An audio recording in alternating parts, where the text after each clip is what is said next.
Yo, peep this. What the what, Chuck? I want to take over your YouTube channel for the rest of October. Okay, take whatever you want. Just please don't hurt me. Your YouTube channel is mine.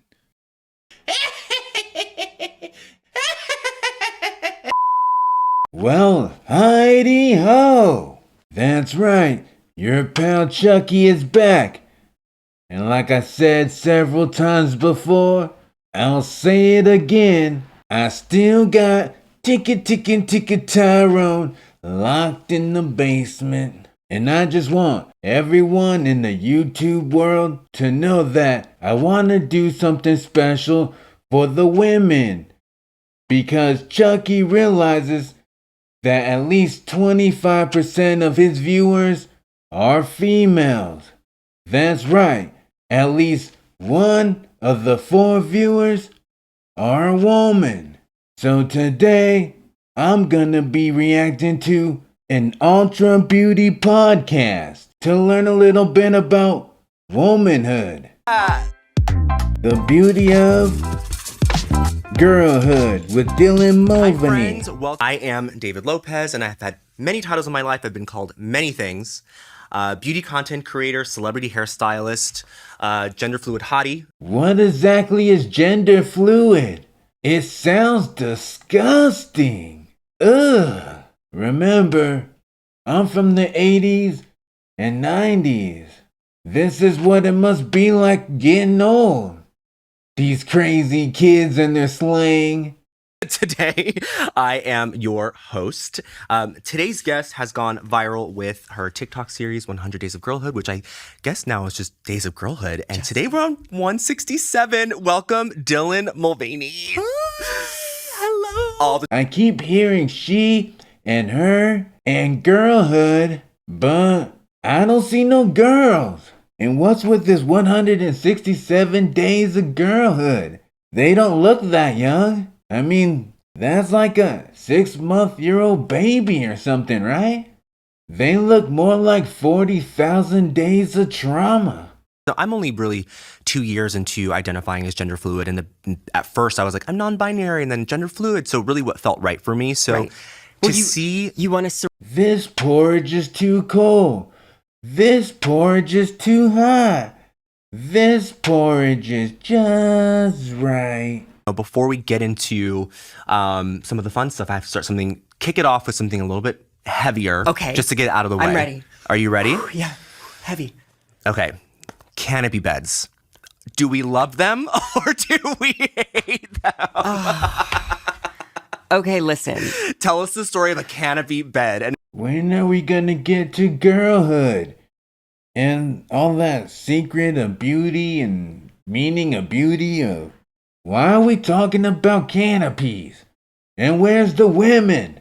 we got here. Moved into my first apartment by myself. It's 400 square feet. And I'm like, how do I make this feel like separate spaces? It freaked me out. My bed was like on the floor at that point, when you first moved in. And I was looking at the kitchen, like from my bed. I was like, I'm in the kitchen. I'm sleeping in the kitchen. And I had like 2 glasses of wine. And it was probably 3 a.m. And I was like, oh, I am going to get a canopy bed. And it's going to make it feel like there's 2 separate rooms. And probably the wine has something to do with this, but I got the dimensions wrong. And I thought that the length was actually the height. And so I thought it was going to go all the way to the top of the ceiling. No. It's a child's bed. It looks like a Victorian child's sick hospital, sort of situation. And laying there. And so now I added like 2 little sort of just cheap fabric to make it feel special. But the other part of it is I didn't have time to be decorating. So I wasn't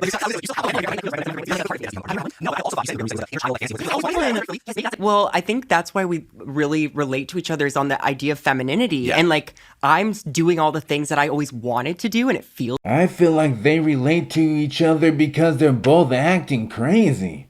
I mean, my soul is put in a doll, and I barely want to admit it. Because there was something you said you were coming out about honoring that child femininity, and it really resonated with me because while I never felt I was one body, I always related with and understood femininity in a way that felt like something more comfortable than masculinity. And I have a story because I love you now and it's fully back. Remember? When are they gonna get to girlhood? This is transhood. I can't imagine one biological woman watching this and going, yeah, exactly, yeah. They're feeding off of each other's mental illness. Encouraging one another to dig deeper and deeper. It's weird. And when we got home, I took the robe and I cut off the sleeves I don't know why, cut off the sleeves and I made the sleeves into bracelets and I made like a whole little dress. I love the feeling of like a little waist. I was like, oh, I love a little waist. Maybe I you're tied a it very designer. tight. I think what he's talking about right now is a thing I heard of back in the days. Being gay. Yeah, that's it. He's gay. He doesn't get that? Well, here's the beautiful thing. We're at an age where we're allowed to explore as adults. And who I really feel for is for kids and teens that don't have the opportunity to express themselves the way that we obviously wanted to once upon a time. Yeah. That's kind of funny because they fear for the kids, but the parents are fearing for the kids because of them. I wonder who's right. And I get a lot of hate about calling myself a girl and not a woman. And because, that term, they think I'm infantilizing myself, or that, once you turn 18, you're no longer a girl. And I'm like, what about tell that to the Spice Girls? You know what I mean? Or like, are we going on a girls trip, or my girlfriend? Hot girl summer. Yes, what? Yeah. Like, and so I think some of that's rooted in transphobia. Now I know I got a head full of plastic, but something about what she's saying just doesn't make sense. I mean, yeah, people use girl as in slang, as in you're my girlfriend, or even as you're my girlfriend, like mwah, mwah, mwah. Or even like Spice Girls. Or you would say girls versus boys. But what he's doing is demanding to be called a girl. And that's some weird, twisted, perverted thing going on in his grown man's mind. Most grown-ups would have been insulted if you kept calling them a girl when they're a full-grown woman. And I know I self-corrected over and over again up until just like 2 years. Yeah, until you overcorrected.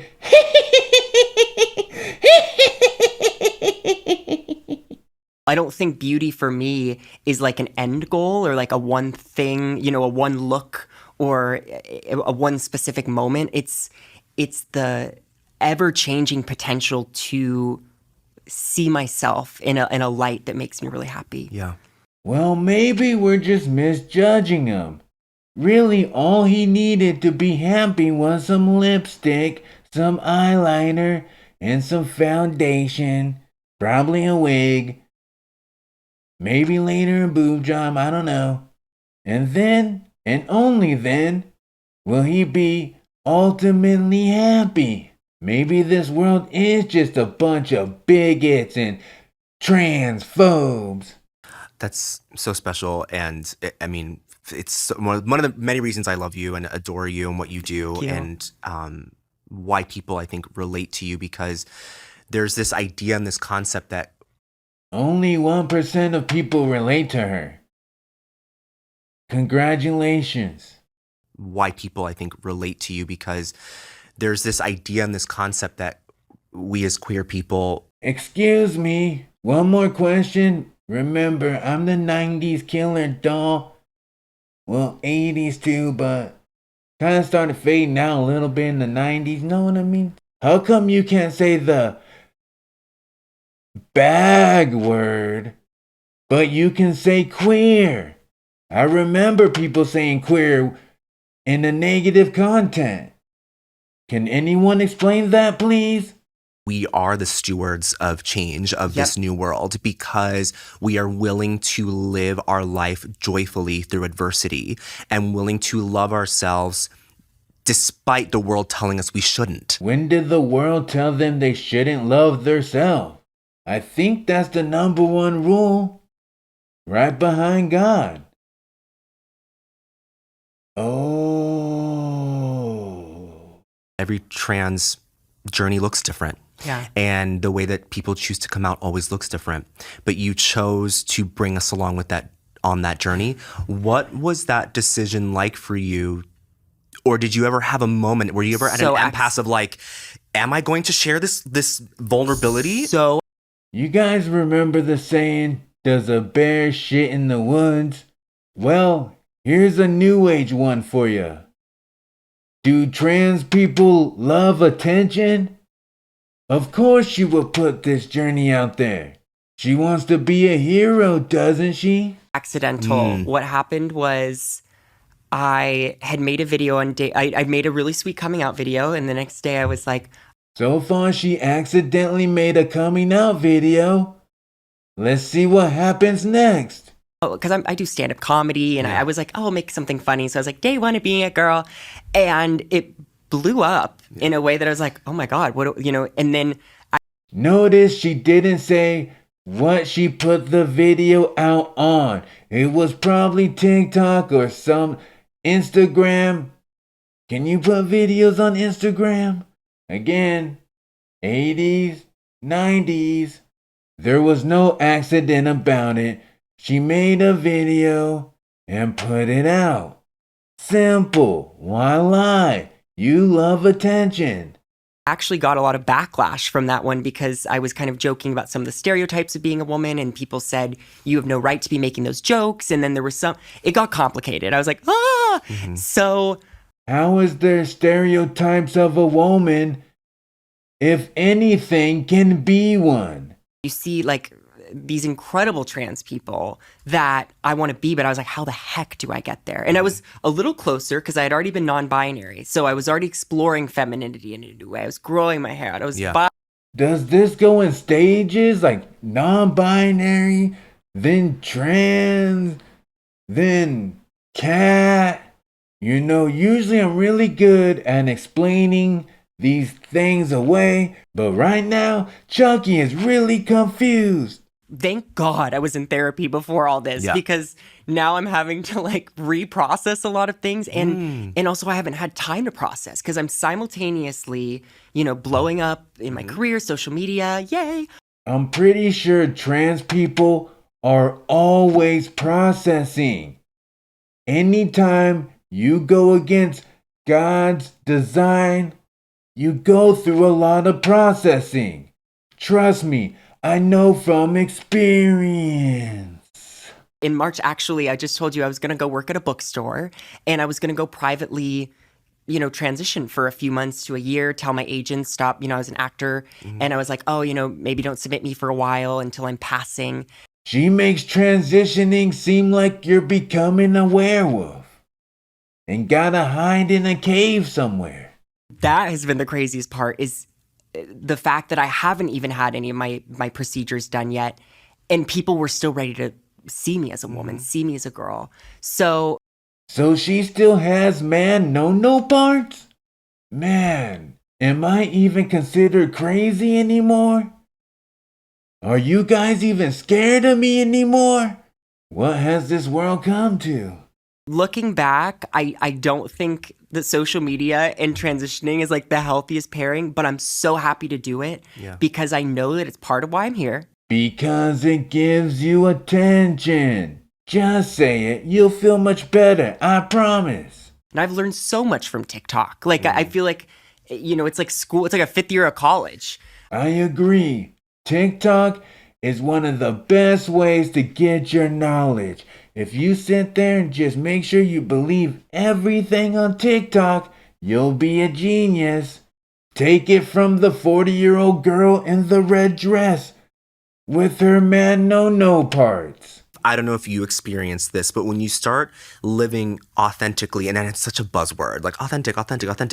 But, for people who are... It's a buzzword for transgenders because, I don't know, some reason we don't think that qualifies as authentic. It's probably because we're transphobes. I mean, everyone should be able to share their experience. Exactly. Why does everyone need to share or need to have a privilege to share their experience? Why can't it just be their experience? The hormones I'm on, woo! Yeah. Like that is a journey in itself. And so I just feel like I want to protect our community as much. And I don't want anyone to get hate. And that there's still so much of that. Yeah.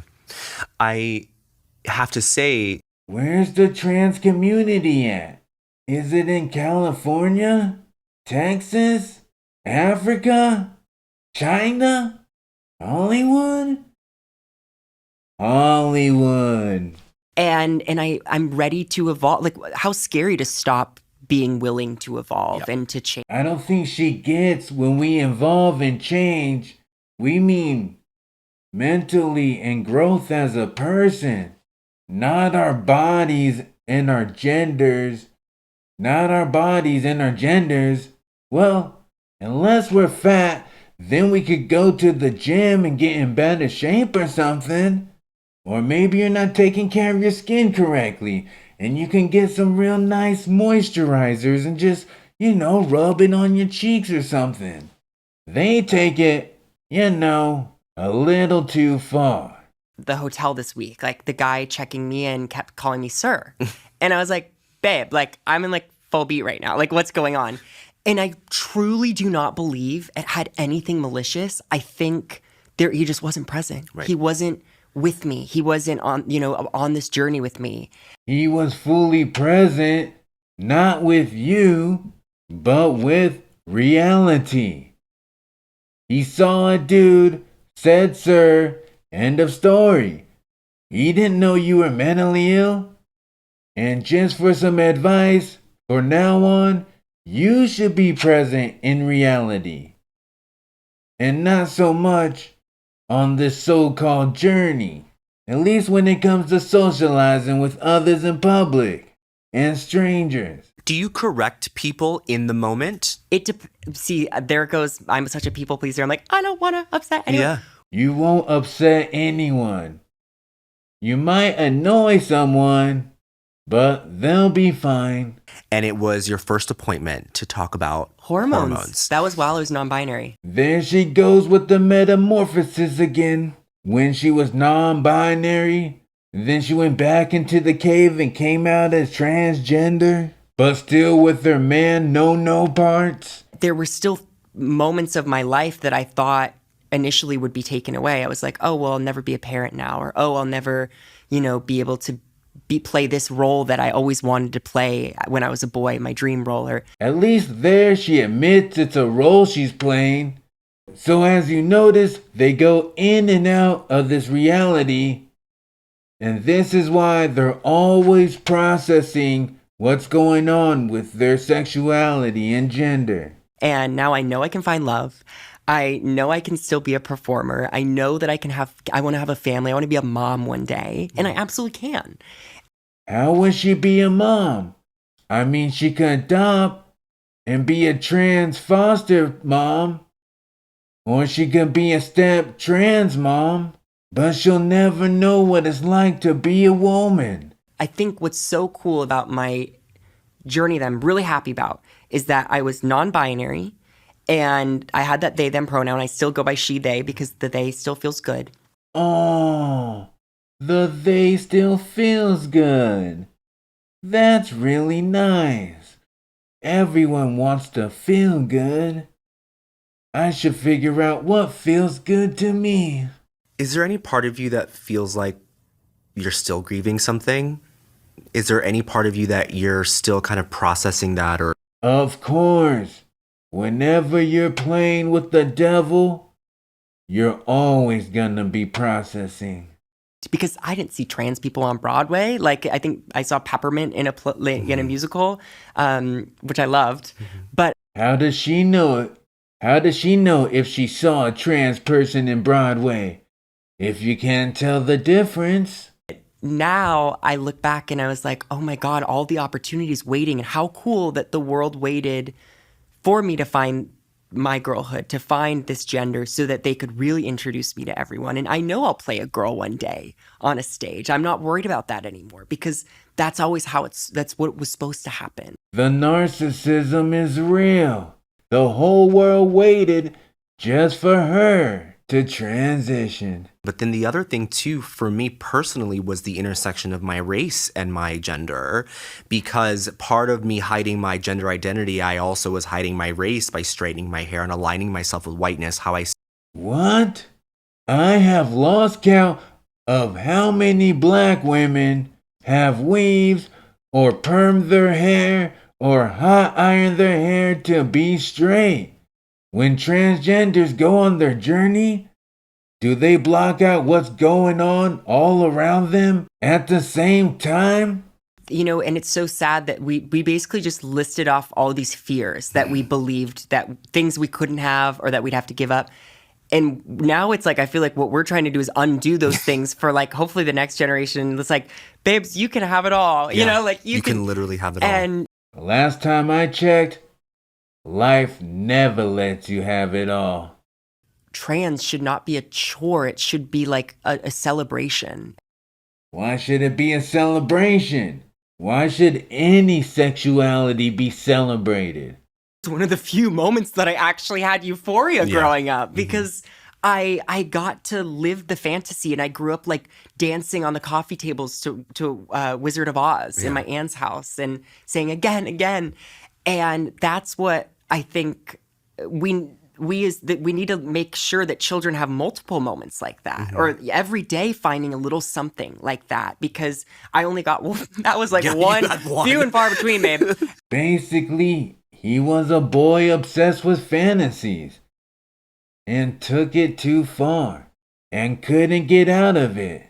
And that was kind of, I remember playing with Barbies as a little kid, and there was just no, I was like, what do you mean I can't play with this? And I actually remember the conversation too. I would, like, my family being like, this is your last one. Like, you can't. Were they buying them for you? Yes, which very impressive. Or like, I would, borrow a friend's, or, so thank you, parents, for at least doing that. But I remember it was even that third grade, like, that was after, I knew that femininity was to be a joke for boys. I knew that, like, wearing a dress was not something that you got to do. It was funny. And if you're cool, that's always like a way. It just felt so. Like, they're out there hooking up with everyone.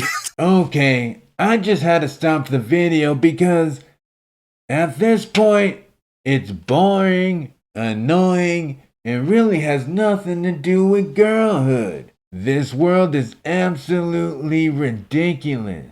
And to be honest, I seem like a failure because I couldn't help you guys out on this one.